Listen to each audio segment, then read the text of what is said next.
Thank you very much. This will give you a snapshot on where we are with our Mount Peak project, which is the flagship project for TNG. I build it here as the next world-class vanadium producer because we feel that we're 2 to 3 years out from production, which will make us the next vanadium project globally to come on into production.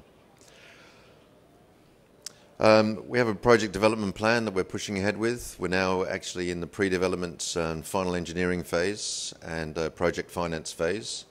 We're having discussions with the leading German export credit bank, as we have a major German engineering group, the SMS group, involved with our development.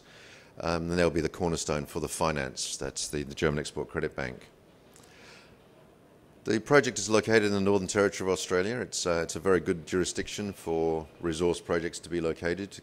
A very good support from the Northern Territory government and all their departments for permitting of such projects. The mine site, the concentrate production will actually occur on mine site, and the upgrading of the products and production of the commercial grade products will be occurring at a site located next to Darwin Port. Darwin is an expanding gateway to Asia, and there's a number of large investments that have been going into the Northern Territory and the Darwin region, which can only benefit for future resource projects such as ours. The key products from our resource are going to be vanadium and titanium, and that's as a result of a process that we developed called the Taiwan process, which allows us to extract the vanadium, the titanium, and the iron from these types of titanmagnetite resources.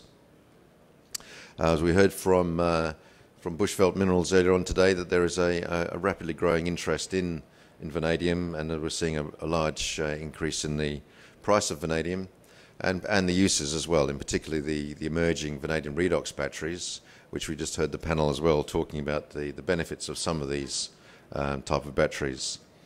In addition, titanium is also becoming a lot more widespread as the population globally increases. Number of products that titanium pigments are utilized in.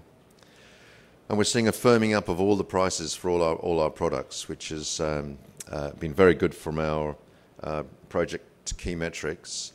We completed our definitive feasibility study in 2015, and since that time the key commodities that we're producing have increased significantly. We updated our feasibility study last November, following a period of some optimizations and cost savings following the feasibility study in 2015. We now have the concentrate production at the mine site locked down and ready for tender, and similar now phase for the actual processing plant, the Taiwan processing plant facility, which will be located near Darwin. Vanadium redox flow batteries, it's public knowledge that we are in discussions with Sumitomo Electric, and we have produced our commercial grade vanadium electrolyte, which is in the blue bottle that we're seeing on the screen there. We are looking to be a supplier of high spec vanadium electrolyte to the vanadium redox battery producers. That isn't currently yet in our business model or in the financial model for the project at this stage. Last month we received our environmental approval for the mine site. We now expect the mining license to be granted within the next 2 months, and the processing facility located near Darwin, where we've been given some land by the Northern Territory government. We expect that environmental approval by the end of the year. We have binding offtake agreements in place for all of our products, with the remainder for the vanadium products who is going to Korea. We're a company called Woojin. They supply 100% of the ferrovanadium requirements to Hyundai Steel and to POSCO. Titanium products, we have a trading group called Welgemeend that can deal with the titanium dioxide. However, we are also in discussions with a titanium pigment global supplier for supplying of that product, as we intend to take the titanium dioxide through to pigment grade. The iron products, we have an offtake agreement in place with the Singapore-based Gunvor Group, who deal with bulk commodities, and it's quite likely that our very high grade iron oxide, grades about 69.2% Fe, it's 99.9% pure Fe2O3, will be pelletized and used in a blending product with companies such as Vale in Malaysia. I mentioned that the SMS Group is a development partner for us. We've been working with them now for the last 5 years in developing and finalizing the design and engineering for our Taiwan process. This is now what we'd like to say is locked down and frozen, and we're in the final phases now of the design. The SMS Group worked very closely with the German export credits banks, and we have had initial discussions with them, the KfW in particular, for the financing of all of the German parts of the process. That's looking very positive, and that is the cornerstone of our project finance. The mine concentrate, as I mentioned, has been locked down, and we have a very high spec optimized concentrate that will then be railed to the processing facility in Darwin, and the overall processing flow sheet is shown there with the 3 products that we now have very, very proven grades and recoveries for each of the 3 commercial products.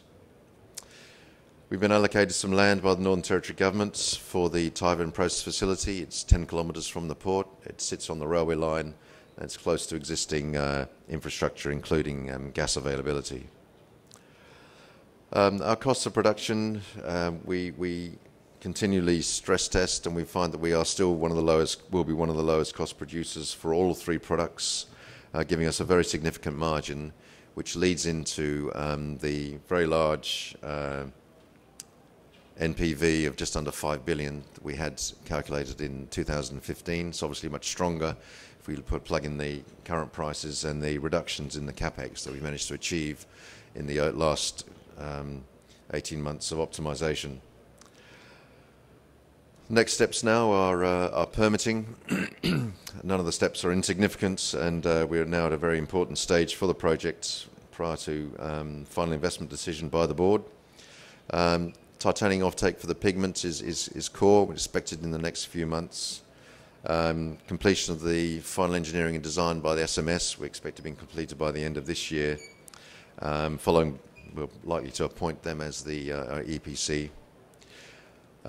We've had initial meetings with KfW. We will be following up those over the next few months, and we expect to make a decision about that very shortly.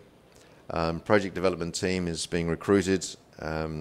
We expect the TNG board to have the final investment decision in the second half of this year. We anticipate to be in production in 2021, which would say that we would commence construction at the start of 2019, and that's the time frame that we're working on at the moment. I'm almost out of time, so if there is any other questions on our projects and the process that we've developed, please feel free to come and see us at our booth, and thank you very much for your attention.